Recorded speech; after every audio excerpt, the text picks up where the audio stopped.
Bonjour à toutes et à tous, j'espère que vous allez bien. Aujourd'hui, on se retrouve pour les matchs de la Ligue Europa. Alors avant de vous donner les 16 pronostics, je vais vous montrer un petit peu ce qui s'est passé pour nous hier, donc sur les matchs de la Ligue des Champions, où j'avais retenté de faire le 8 sur 8 de mon côté. Alors, je vous préviens ici, je vais pas tenter de faire du 16 sur 16. Je vais vous donner mes 3-4 pronostics où j'ai le plus confiance. On verra un petit peu ce que ça donne, donc ça sera juste après. Donc malheureusement, pour nous, Chelsea se fait égaliser à la 94e minute, ce qui fait que c'est pour l'instant notre seule erreur. Après, tous les autres pronostics sont passés. Lille ou nul, le Bayern marque le premier but. Benfica ou nul et le moins de 3,5.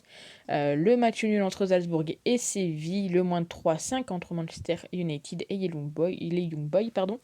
Et puis donc le match de l'Atalanta-Villarreal qui n'a pas été joué, qui sera joué donc aujourd'hui, vu qu'hier il y avait beaucoup trop de neige sur les terrains. D'ailleurs, n'hésitez pas à me dire dans les commentaires si voilà, vous avez joué certains matchs hier. Je sais qu'il y a une personne qui m'a envoyé son ticket sur Snapchat qui s'est fait plaisir. Voilà, il avait mis 10 euros, il a pris 500 je crois.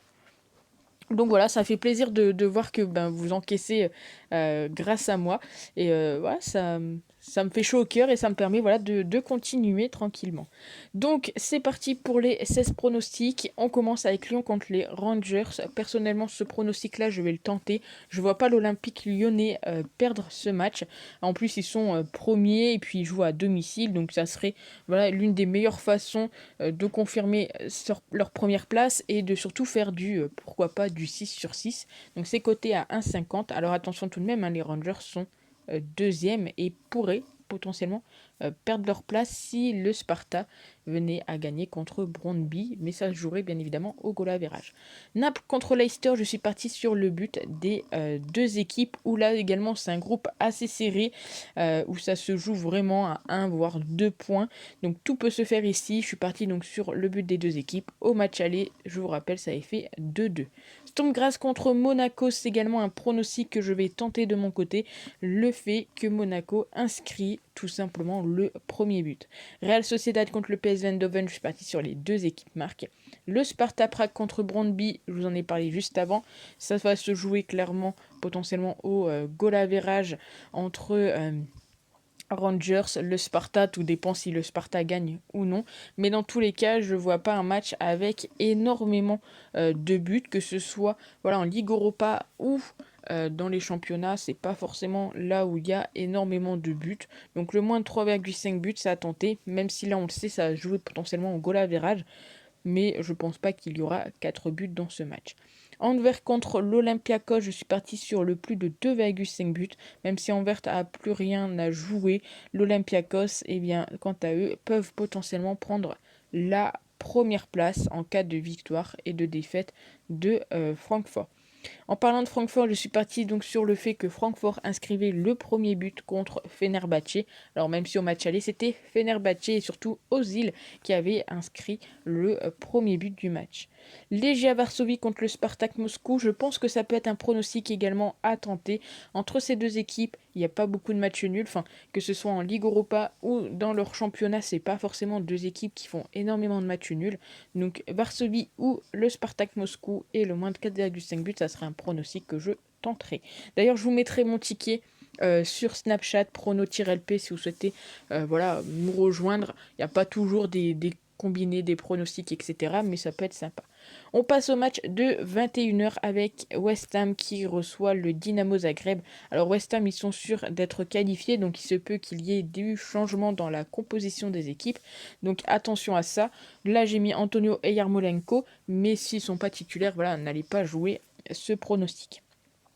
Ferencváros, je vais y arriver contre Leverkusen. Je suis parti sur Leverkusen où le match nul est le plus de 1,5. Là également, ça va être un pronostic que je vais tenter. Ferencváros qui a pris tout simplement aucun point durant cette Ligue Europa pour eux, donc c'est compliqué. Les Leverkusen, ils sont premiers, mais voilà, il y a Betis qui rôde pas très loin. Marseille contre le Lokomotiv Moscou, ça a été un petit peu compliqué pour trouver un pronostic ici. On sait que Marseille voilà, est troisième et logiquement restera tout simplement troisième, sauf potentiellement s'ils perdent ici contre le Lokomotiv. l'entraîneur a parlé hier en disant que voilà, il ferait plaisir aux supporters et donc il ferait pas forcément tourner. Donc affaire à suivre. Ici, bon, je suis parti sur une cote à 1,59. Honnêtement, voilà, jouez là peut-être en fun si ça vous tente.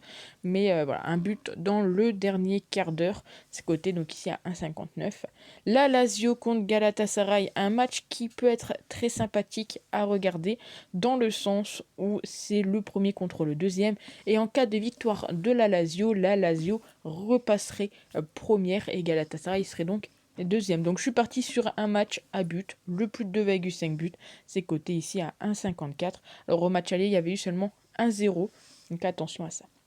Braga contre l'Étoile Rouge Belgrade. Je suis parti sur le fait que Braga allait mettre au moins 2 buts. C'est coté à 1,64. On continue avec Celtic contre le Betis où je suis parti sur le plus de 2,5 buts. L'avant-dernier match, c'est la victoire de Genk contre le Rapid Vienne. Et pour finir, un pronostic qui je pense peut être également intéressant à tenter, la victoire de Midtjylland contre Ludo Carès. Donc je vous remontre tous les pronostics. N'hésitez pas à me dire voilà, dans les commentaires si vous allez prendre certains de ces pronostics. Et puis n'hésitez pas également à vous abonner. Mon objectif, c'est d'avoir les 1000 abonnés avant la fin de l'année. Donc il reste plus grand monde. N'hésitez vraiment pas à vous abonner. Hier, il y a énormément de personnes qui nous ont rejoints et ça fait énormément plaisir. Sur ce, nous, on va se retrouver très vite pour les pronostics de la Ligue 1. Donc ça sera posté demain matin ou ce soir, je verrai bien. Donc prenez soin de vous et on se retrouve très vite pour de nouvelles vidéos. Ciao!